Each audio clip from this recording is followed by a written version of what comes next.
Est-ce que le Coran est vraiment ce livre parfait que personne ne peut contredire? I see more than 20 mistakes. Pour des millions de musulmans, la réponse est claire. Aucune erreur, aucune contradiction, ni dans le message, ni dans la langue. Mais aujourd'hui, un non-musulman, avec beaucoup de confiance, vient lancer un défi frontal sur scène. You said there isn't any mistake in Quran. Il affirme avoir trouvé pas une, ni deux, mais 20 fautes grammaticales dans le Coran. Et dans cette vidéo, il va poser les 2 fautes les plus sérieuses selon lui. Des erreurs de grammaire qu'il dit inacceptables dans un texte supposé divin. Et c'est Dr Zakir Naik en personne qui va lui répondre. Une réponse surprenante, argumentée, et qui pourrait bien remettre toute la vérité en lumière. Ne perdons pas une seconde de plus. Entrons dans le débat. Bonjour Dr Zakir Naik. À chaque fois que vous montez sur scène, vous affirmez haut et fort que le Coran est le livre parfait, sans aucune erreur, ni dans le message, ni dans la langue, et que personne ne peut y trouver la moindre faute. Mais aujourd'hui, je suis venu ici avec un défi sérieux, parce que moi, j'ai trouvé 20 erreurs grammaticales dans le Coran. Et je vais vous en citer quelques-unes pour que vous puissiez nous expliquer. Et je ne parle pas de fautes de compréhension ou d'interprétation. Je parle de fautes de grammaire arabe pure, et je vais vous les présenter, point par point, devant ce public. On commence par la première, l'un des plus souvent critiqués par les experts en grammaire. Dans la sourate Al-Baqarah, verset 62, il est dit « Inna alladhina amanu wa alladhina hadu wa sabi'un » Et là, tout le monde le sait, « Inna ».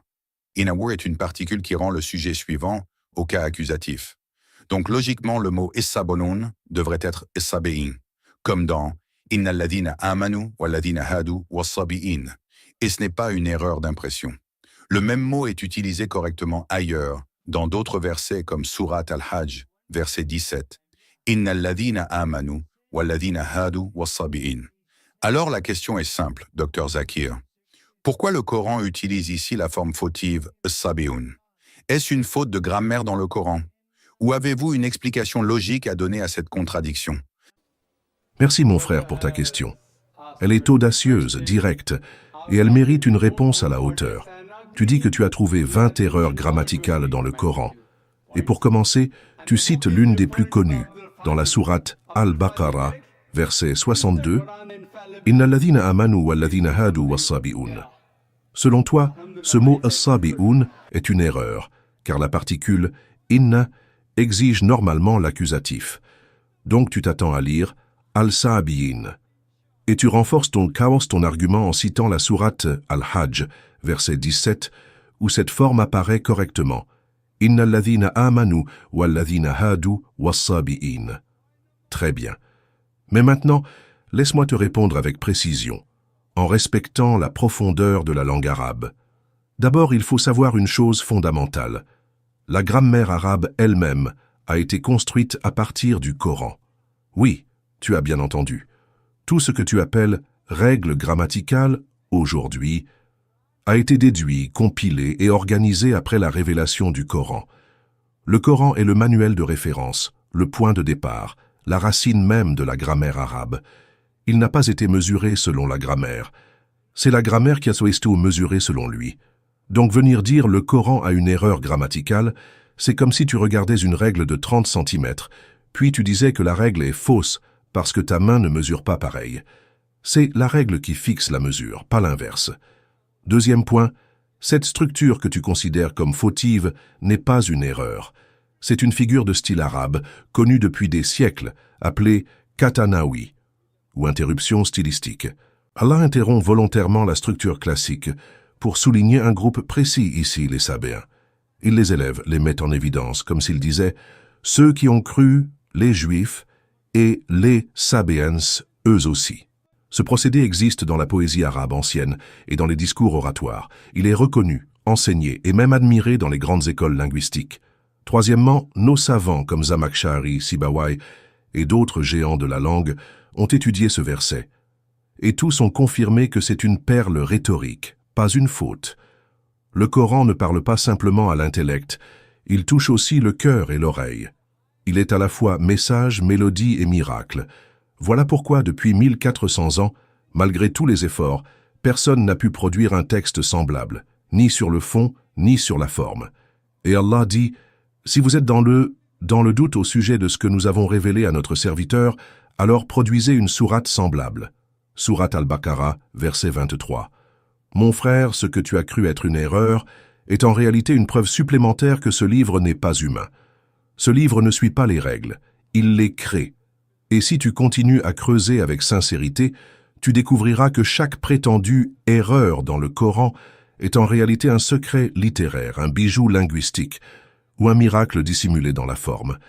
Et Allah sait mieux. Et ce n'est pas tout, Dr Zakir. Permettez-moi maintenant d'enchaîner avec une autre anomalie linguistique que j'ai relevée. Cette fois, elle se trouve dans la sourate Taha, verset 63, et elle a fait couler beaucoup d'encre parmi les spécialistes de la langue arabe. Le verset dit « In hadhan la sahiran ». Et là encore, on remarque une discordance grammaticale évidente. Après « inna », on attend normalement l'accusatif, donc « hadhain » et non « hadhan ». Pourtant, le Coran utilise « etan », ce qui va à l'encontre des règles standards enseignées dans les écoles de grammaire arabe. Alors la question est simple, Dr Zakir. Est-ce là encore une erreur ou bien une subtilité que la majorité des gens ne comprennent pas? Et encore une fois, ce que certains appellent une erreur est en réalité un exemple de la richesse linguistique du Coran. Commençons par les bases. Dans la grammaire arabe classique, oui, la règle veut que lorsque le mot « inna » est utilisé, il transforme le mot qui le suit en mansoub, accusatif. Donc, on attendrait naturellement « Inna hadhain la sahiran ». Mais ici, le Coran dit « In hadhan la sahiran » avec « hadhan » au lieu de « hadhain ». Est-ce une faute? Non. Et voici pourquoi. Ce verset est une exception reconnue dans la grammaire arabe, et ce n'est pas nouveau. Même les anciens grammairiens comme Ibn Malik ou Sibawayh l'ont étudié et commenté dans leurs ouvrages. Et ils ont tous expliqué que dans certains dialectes arabes anciens, comme celui de Banu Harith ou de Huza'a, le mot « hadhan » était utilisé à la fois pour le nominatif et pour l'accusatif. Donc, dans le dialecte de certains arabes de la péninsule, dire « in hadhan li sahiran » n'est pas une faute. C'est la forme naturelle, correcte et admise dans leur façon de parler. Et Allah, dans sa sagesse infinie, a révélé le Coran dans une langue qui embrasse tous les dialectes arabes authentiques. Le Coran n'est pas enfermé dans un seul style ou une seule école grammaticale. Il est multidimensionnel. Il parle à tous les peuples arabes selon leur compréhension. D'ailleurs, ce verset n'est pas isolé. Il existe plusieurs versets dans le Coran qui utilisent des formes grammaticales spécifiques à certains dialectes. C'est ce qu'on appelle « al-lugat al-arabiyya al-mu'tamada », les langues arabes reconnues, y compris leurs variantes tribales. Et tu sais ce que cela prouve? Que le Coran n'a pas été produit par un homme enfermé dans les règles étroites de son époque. Il a été révélé par celui qui connaît toutes les langues, tous les peuples et toutes les subtilités. Et cela prouve encore une fois que le Coran est au-dessus des règles et non pas soumis à elles. Ce verset, au lieu d'être une erreur, est en fait une preuve que le Coran est un miracle linguistique vivant, qui parle à tous les Arabes, d'hier et d'aujourd'hui. Et Allah sait mieux.